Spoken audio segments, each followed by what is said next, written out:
Bava Kamma, Daf Memvav. We quickly finish off the fourth parak of the Masechta and then begin the fifth parak of the Masechta with the new sugya. So let's conclude the end of the fourth parak. The Gemara quotes the last line in our last Mishnah, Rav Elazar's opinion. He says that there is no shmira that patters you for the damages that your shar hamud will do. You're chayav no matter what you do, unless you shecht it. And of course, if you shecht it, then there's no more damages that there could be. So the Gemara says, what is Rav Elazar's source? So the Gemara is a machlokes. Rabbi says the reason is because the Torah says v'lo yishmerenu. When it discusses the shar hamud, it says that, and so you find out that it is a shar nagach, that is a goring axe. Then v'lo yishmerenu, there's no longer any shmir for it. Now that's not the pashut reading of it. The pashut reading of it is, and then he does not watch it. But Rav Elazar reads it as v'lo yishmerenu, he can't watch it any longer. There's no longer any valid shmir for that axe. Abai asks, if that phrase means you can't watch it, so then the phrase v'lo yichasenu, when you then, which it says by the bar, the hole in the ground, should mean you can't cover it. There should be no valid cover that patters you from it. And that's not the pshat there, and we know that because there's a Mishnah that says that if he covers it properly, and something falls in anyway, a shor or a chamar, and dies, you pater for it because you covered it the right way, and no one argues on that. So obviously that is not the way you read v'lo yichasenu, and therefore it shouldn't be the way you read v'lo yishmerenu. So if Rabbi says a different pshat, he says that it's based on a brisa of Rabbi Nosson, who says that from where do we know that a person is not allowed to raise a bad dog in his house, and he's not allowed to keep a rickety ladder in his house. As it says, v'leitasim and domim bebeisecha, you can't keep blood in your home.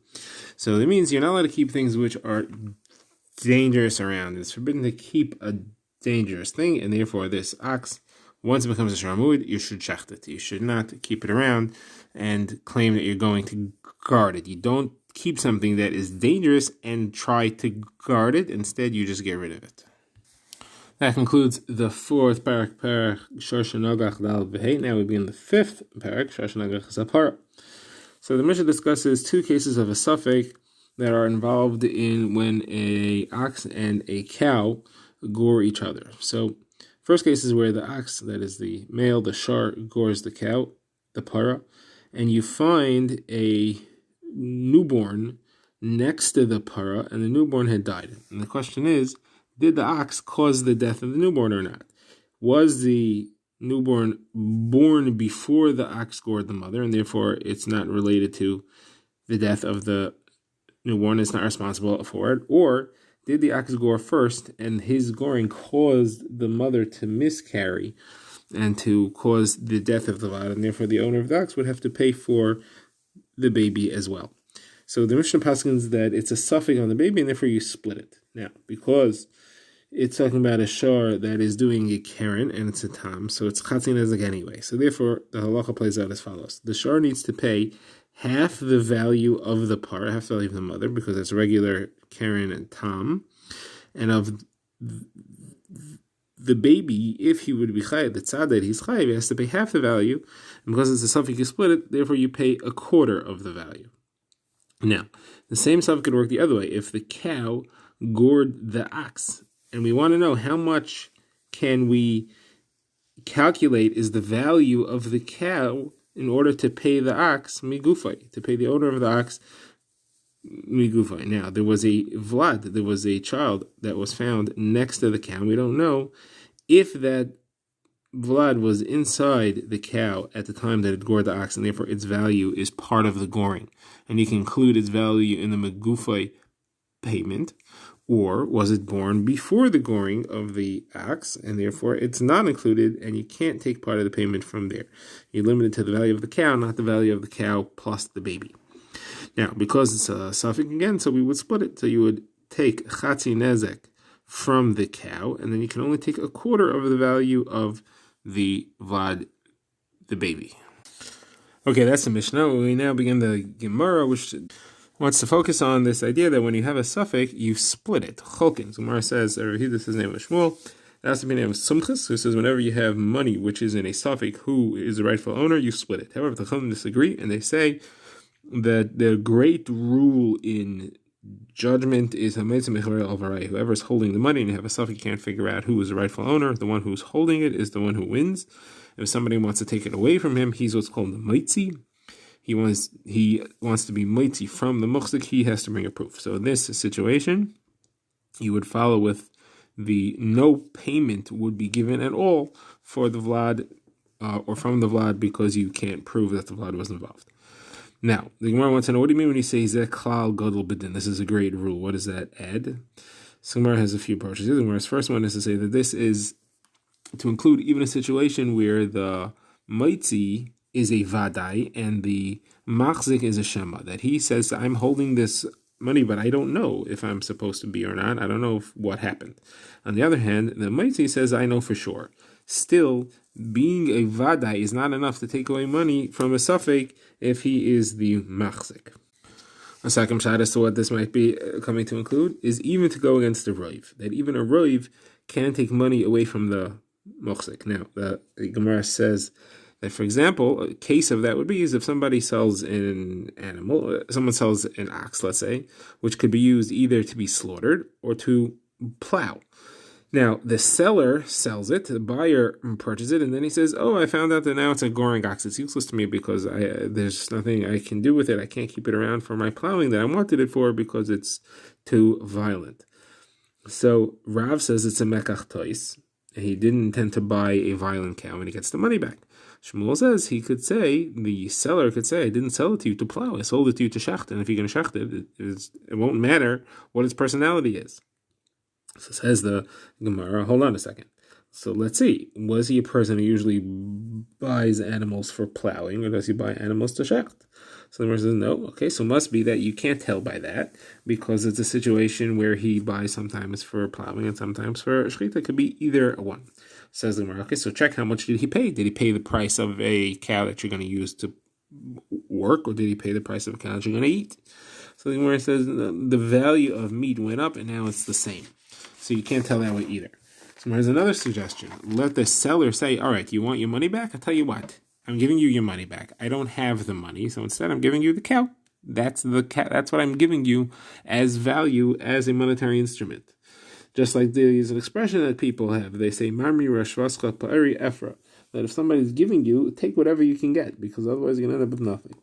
So says, no, the situations where he has other money, and the halach is you're not allowed to give a lower quality instrument. If you have real money, you have to give him the real money. So now, the halacha is that the majority of people buy le radia for plowing, and therefore the Rav would say that he owes the money back. The seller has to give the money back. It really is a mekach tais, but the mochzik, the one who's holding it, is the seller, and he says, I don't want to give the money back. So Shmuel says you go baser the mochzik, and Rav says you go baser the Rav. So ein hacham b'mamin achar Rav is Shmuel's halacha. You don't follow Rav in a case of monetary issues because the muchzik beats that, and that is what we mean here by the rule of zekal kadol bedin hamayt mechaveri al varaya.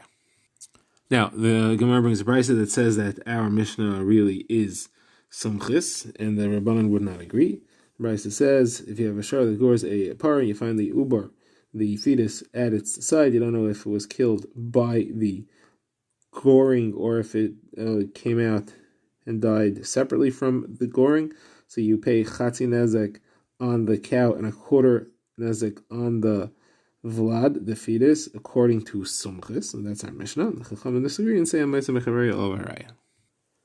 The Gemara now speaks a bit more about the halacha of amayis mechaveri al varaya. Where it calls Shmuel bar Nachmani says, where is the source of the halacha that amayis mechaveri al varaya, that you keep the money by the one who's holding it? So he wants to say that it's from the pasuk mi bal dvar migash aleihim. The one who has an issue, he needs to go to the court. That means that the one who is trying to get the money away from someone else, he's the one with the issue. He has to go to the court, meaning he has to bring to the court. He has to bring a raya. Says the Gemara, Rav Ashi asked, why should you need a pasuk for that? It should be svara. It should be logical. The one who has the pain is the one who needs to go to the doctor. He's the one who's in pain. He's trying to get something. So let him go to the doctor. Meaning he has to bring the proof. He has to do something about it.